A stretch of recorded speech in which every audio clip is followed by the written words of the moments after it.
Selamat petang semuanya. Selamat petang, Mas. Saya ke Mas Adi dulu. Mas Adi melihatnya maknanya apa nih Jokowi yang tidak hadir dalam penutupan Kongres?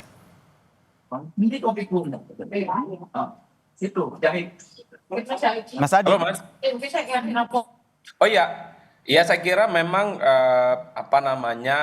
kenapa misalnya Pak Jokowi tidak hadir dalam penutupan Kongres? Saya kira memang itu adalah tempat bagaimana Pak Jokowi sepertinya ingin memberikan kesempatan yang cukup luar biasa kepada Pak Prabowo untuk menyampaikan pidato-pidato dan pesan-pesan politiknya di seluruh kader-kader PSI, dan sangat kelihatan bagaimana pidato politik Prabowo itu di depan PSI sangat luar biasa, hangat dan saling memuji satu sama yang lain. Itu yang saya kira memang menjadi penting ya, karena sebelumnya kan Pak Jokowi sudah membuka, artinya ini semacam ada pesan yang ingin disampaikan. Kalau yang buka itu adalah Pak Jokowi, maka yang menutup itu adalah Pak Prabowo Subianto. Ini semacam ingin bagi peran yang sebenarnya ingin diberikan oleh masing-masing tokoh ini dalam Kongres PSI untuk yang pertama kalinya, Mas. Apalagi kita tahu kan Pak Prabowo sebelum menghadiri penutupan Kongres PSI juga sempat bertemu dengan Pak Jokowi, ngobrol panjang kali lebar terkait dengan isu-isu politik yang sedang berkembang. Jadi saya kira itu konteksnya untuk soal ingin membagi peran politik antara Jokowi dengan Prabowo dalam Kongres PSI.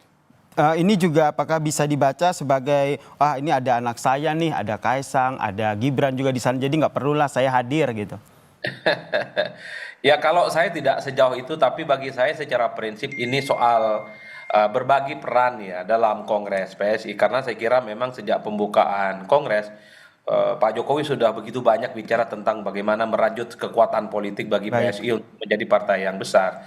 Dan yang paling penting di penutupan ini kan relatifly tempatnya agak sedikit luas dan terbuka, dan itu dihadiri oleh begitu banyak kader-kader PSI yang saya kira datang bergemuruh memberikan sambutan yang cukup luar biasa kepada Pak Prabowo Subianto. Dan mungkin yang ketiga, Mas, untuk menghindari kesan, oh ini ada matahari kembar, kira-kira begitu. Oke. Karena kalau Pak Jokowi biasanya dengan Pak Prabowo berkumpul, bertemu, memberikan sambutan di acara yang sama, pasti kesan-kesan matahari kembar itu akan selalu diulang. Sepertinya itu juga ingin dihindari dalam Kongres PSI. Terlebih Prabowo sendiri melontarkan pujian begitu ya terhadap logo PSI yang baru. Ini yang ingin saya tanyakan ke Mas Wirawan. Ini logo PSI yang baru ini banyak sekali mendapat pujian, terutama dari Presiden Prabowo Subianto nih. Gajah hewan kesayangan saya. Nah, siapa sih yang pertama kali mencetuskan logo PSI berubah menjadi gajah ini? Ya Mas, baik, terima kasih. Terkait dengan logo PSI yang hari ini sudah kita launching pada saat Kongres, juga kita sahkan dalam forum Kongres. Memang logo ini kita diskusikan di internal DPP dan banyak sekali masukan dari berbagai macam pihak, dan salah satunya termasuk Pak Jokowi memberikan masukan terkait dengan adanya logo gajah yang hari ini menjadi logo ataupun lambang dari Partai Solidaritas Indonesia. Jadi logo ini memang hasil musyawarah bersama, hasil kolektif yang ada di internal DPP PSI. Kemudian juga kami meminta arahan, meminta pandangan dari Bapak Presiden Jokowi untuk bisa memberikan pandangan ataupun penilaian terhadap logo yang kita miliki ataupun rebranding logo yang saat ini sudah kita launching gitu, Mas. Berarti Presiden ke-7 Joko Widodo ikut andil ya dalam pemilihan lambang ataupun hewan gajah sebagai logo PSI yang baru ini. Sekalian ingin saya konfirmasi, ini akhirnya Joko Widodo masuk jadi posisi Dewan Pembina atau tidak? Karena tadi Joko Widodo sendiri bilang soal posisi ini langsung tanyakan saja ke PSI.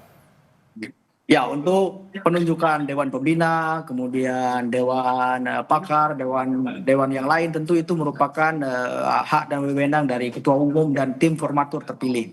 Dan untuk hal tersebut ya kami masih menunggu juga sebagai kader di bawah untuk menunggu bagaimana keputusan dari Mas Kaisang selaku Ketua Umum terpilih untuk menentukan siapa formasi yang akan mengisi di Dewan Pembina, Dewan Pakar, dan masih ada beberapa dewan lagi yang lain yang sekiranya itu merupakan hal yang penting untuk keberlanjutan partai begitu. Tapi balik lagi ke pertanyaan mengenai Pak Jokowi apakah akan menjadi dewan atau tidak. Kalau menurut saya ya kami menyerahkan ke Pak Jokowi dan juga Mas Kaisang untuk menentukan apakah Pak Jokowi. Berarti masih digodok begitu ya Mas Wirawan ya?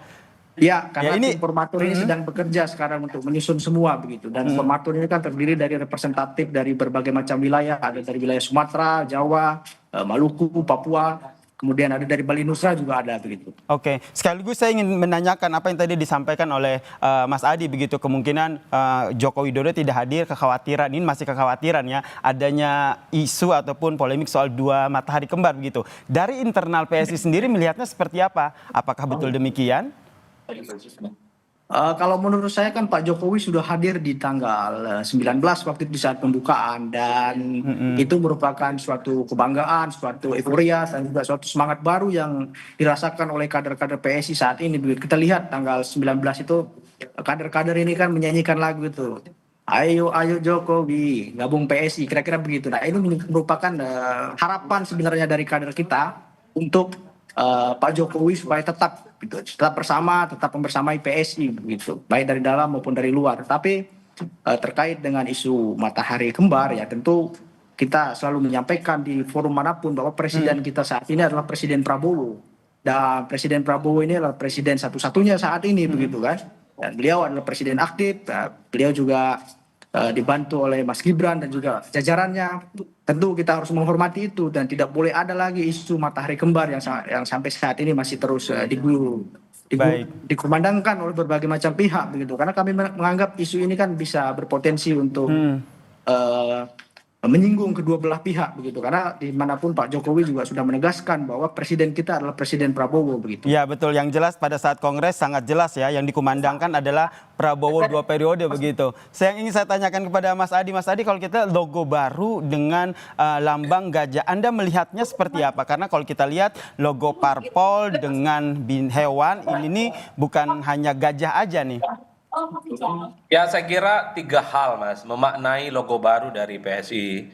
Pertama, itu sangat kekinian dan kontekstual, mulai dari desain gambar, termasuk juga pemilihan font hurufnya. Jadi hurufnya itu sangat anak muda banget, itu yang pertama. Yang kedua, saya melihat memang logo PSI ini sangat identik juga ya dengan Pak Jokowi, terutama ketika ada kalimat yang mengatakan itu Partai Super TBK. Semua orang tahu Partai Super TBK itu adalah gagasannya Jokowi. Jadi wajar kalau kemudian logo PSI yang baru ini dalam banyak hal sangat identik dengan statement-statement Jokowi. Nah, yang ketiga memang ada kesan ya dari jauh ya, bahwa ketika ada gambar merah dan hitam yang dominan dalam logo gajah itu, ini juga dilihat oleh publik, jangan-jangan ini juga sebagai upaya untuk menyasar pemilih Jokowi yang beririsan dekat dengan pemilih PDIP, karena apapun judulnya, kebersamaan PDIP dengan Jokowi beberapa waktu yang lalu itu kan membuat para pemilih di bawah seringkali kebingungan ikut ke Jokowi atau ikut ke PDIP. Oke, tahan sampai di situ dulu ya Mas Adi, karena saya ingin minta tanggapannya langsung dari Mas Wirawan. Betul begitu, ingin menyasar pendukung-pendukung PDIP? Ya, kami tidak mau menanggapi itu ya, tetapi kami menganggap bahwa semua pemilih yang ada di Indonesia itu harus disasar oleh seluruh partai politik gitu, karena ini kan kompetisi politik. Jadi kompetisi ini yang harus dimenangkan oleh setiap partai politik gitu. Pertarungan politik ini harus dimenangkan gitu kan, entah mengambil dari basis orang maupun mengambil dari basis yang belum ada tuannya begitu. Dan kami menganggap bahwa dengan adanya rebranding yang hari ini kita lakukan, ya tentu karena PSI ini merupakan partai anak muda, kami sangat memfokuskan pada anak muda yang hari ini kita tahu bonus demografi kita akan sangat tinggi pada tahun 2029 mendatang begitu, Mas. Baik, terakhir ke Mas Adi. Mas Adi, kalau kita lihat sebelum hadir di penutupan kongres, Presiden Prabowo bertemu langsung, sowan begitu ke rumah Joko Widodo. Apakah ini sekaligus menjawab isu kerenggangan antara keduanya? Ya, saya kira itu juga yang tergambar ya. Prabowo Subianto bahkan dalam pidato politiknya juga menyinggung banyak sekali podcast katanya yang selalu menduga-duga hubungan politik Prabowo dengan Pak Jokowi sedang renggang dan tidak baik-baik saja. Bagi saya, ketika Prabowo datang ke Pak Jokowi bertemu dan berkunjung, itu mengkonfirmasi bahwa sebenarnya Prabowo itu baik-baik saja dengan Pak Jokowi, dan bahkan Pak Prabowo Subianto itu juga memiliki hubungan politik dengan mantan-mantan presiden dengan yang lain. Isu keretakan itu tentu tidak terlepas karena dikaitkan dengan sejumlah pertemuan antara Prabowo Subianto dengan Megawati Soekarno Putri, Mas Yasir. Karena ada satu keyakinan kalau ketemu dengan Megawati itu artinya hubungan dengan Jokowi itu tidak baik-baik saja. Begitupun sebaliknya, kalau Pak Prabowo dengan Jokowi itu baik-baik saja, maka Prabowo dengan Megawati itu tidak baik-baik saja.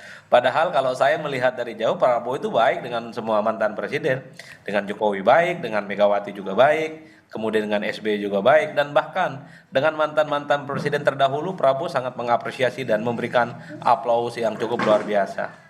Baik, terima kasih Mas Adi Prayitno dan juga Mas Wiryawan, jubir PSI telah bergabung bersama kami di Kompas Petang. Salam sehat semuanya. Terima kasih Mas.